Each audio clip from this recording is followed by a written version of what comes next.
হতাশা মাদক দিয়ে দূর হয় না।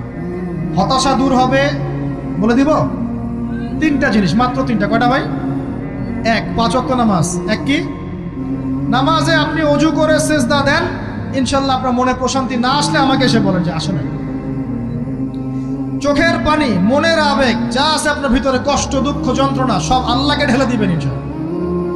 নিজের আবেগ ধরে রাখবেন এখানে, আপনি আল্লাহর জন্য ঢেলে দিবেন। মানুষকে আবেগ দেখা কি না? মানুষ আপনার চোখের পানির মর্ম বুঝবে? মানুষ কি মানুষের চোখের পানির মর্ম বুঝে? আল্লাহ পাক আপনার ঘাড়ের রগের চেয়েও কাছে আছে। সুবহান সুবহান, আল্লাহ পাক ঘাড়ের রগের চেয়ে কাছে আছে। অতএব আল্লাহকে রাজি খুশি করার জন্য আপনি আপনার আবেগ, আপনার ইবাদত সব ফেলে দিবেন, অন্য কারো কাছে কিছু পাওয়ার আশা করুন। আমাকে আল্লাহ পাঠিয়েছেন দুনিয়াতে নামাজ পড়তে, রোজা রাখতে, দিনের প্রচার করতে, দিনের জ্ঞান অর্জন করতে, এই তো। তা আমি একজন মেয়ের জন্য জীবন নষ্ট করে দিব কেন? আমি তাহলে আল্লাহর কাছে কি মুখ দেখাবো আর নবীর কাছে কি মুখ দেখাবো? ওখানে গিয়ে বলবো আল্লাহ আমি আমার অমুক প্রেমিকার জন্য আশেক হয়ে একদম জীবন দিয়ে দিয়েছি, আত্মহত্যা করেছি? গেছে ভাই, যাইতে দেন। যে ব্যক্তি আপনার অবস্থানকে মূল্যায়ন করে নাই, সে আপনার যোগ্য ছিল না।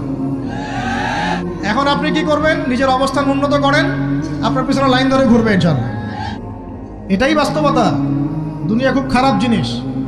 মানুষ মানুষের অবস্থানকে মূল্যায়ন করে, মানুষ মানুষের অবস্থানকে মূল্যায়ন করে, কিন্তু আল্লাহ রাব্বুল আলামিন আপনাকে সর্বাবস্থায় ভালোবাসেন। আলহামদুলিল্লাহ। এই যে আমরা এখন অনেক পাপ করছি না, আল্লাহ কি আমাদেরকে আযাব দিয়ে ধ্বংস করে দিয়েছেন? আল্লাহ পাক এখনো আমাদেরকে ভালোবাসেন, রহম করেন, অপেক্ষায়, আল্লাহ পাক অপেক্ষা করছেন কখন তওবা করবে, আমি তওবা কবুল করব। এই কখন আমার বান্দা খালি একবার বলে আস্তাগফিরুল্লাহ, আল্লাহ পাক সাথে সাথে মাফ করে দেবেন। সেই আল্লাহকে ভুলে আপনি কার পিছনে ছুটছেন?